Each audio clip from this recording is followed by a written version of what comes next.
This is All India Radio, Shillong, the Northeast News Bulletin, read by Miranda Blah. The Meghalaya Government has so far collected 445 crore rupees under the Meghalaya Environment Restoration and Protection Fund, of which 100 crore rupees has been transferred to the Central Pollution Control Board for restoration of environment damaged by coal mining in the state. The state government has opened an account in the nationalized bank in the name of MERPF, and 10% of the market value of coal per metric ton was collected from the transportation of already extracted coal allowed by the Supreme Court.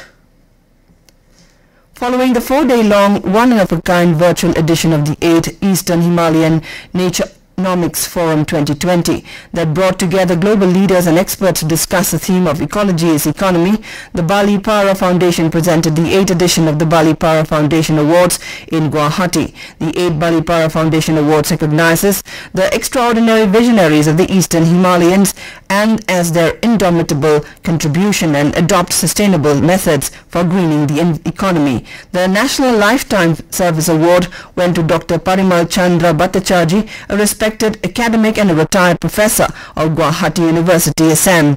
This year's annual Balipara Foundation Awards jointly went to Trinity Sayo of Meghalaya and to the Association for Environmental Preservation, Mizoram.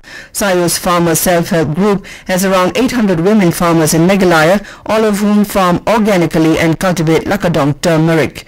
Meanwhile, the Association for Environmental Preservation, Mizoram, has been working towards creating awareness and taking action towards wildlife and biodiversity conservation.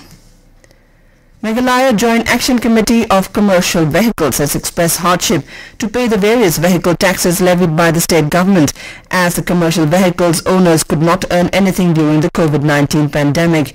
At the meeting held in Shillong, members of the committee said the government should waive off a portion of the taxes so as to relieve them from their financial burden. Speaking to the media, the chairman of the Meghalaya Joint Action Committee of Commercial Vehicle, Wandonbok Jurwa, said the state government should lift the plying of vehicles according to odd and even number so as to enable them to recover all the losses that they have incurred during the lockdown.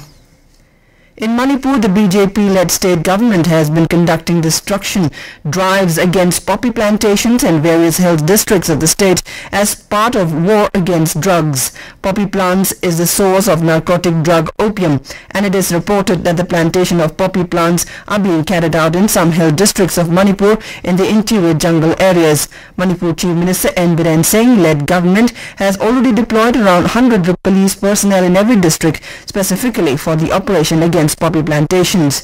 The state government also submitted a project costing 6.8 crore rupees to the Union Ministry of Tribal Affairs for plantation and processing of lemongrass as an alternate livelihood for affected villagers who were earlier dependent for their income on poppy plantations.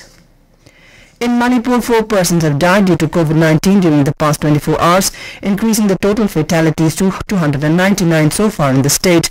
On the other hand, 166 people, including 7 personnel of the Central Armed Police Force, have tested positive for COVID-19. Among the new cases, 157 cases are locals and do not have travel history. With these new cases, the total number of affected people has reached 25,857. In Nagaland, 35 more people tested positive for COVID-19 yesterday, taking the total number of infected people to 11,340 so far in the state. According to the State Health Department, of the total cases reported, 34 are from Kohima, while 1 is from Kepire. Presently, there are 511 active corona cases in the state, while 10,649 people have recovered from the infection.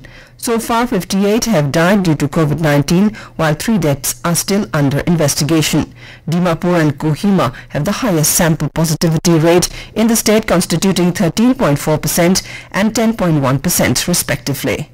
And with that, we end the Northeast News Bulletin, which came to you from of All India Radio. Have a nice day.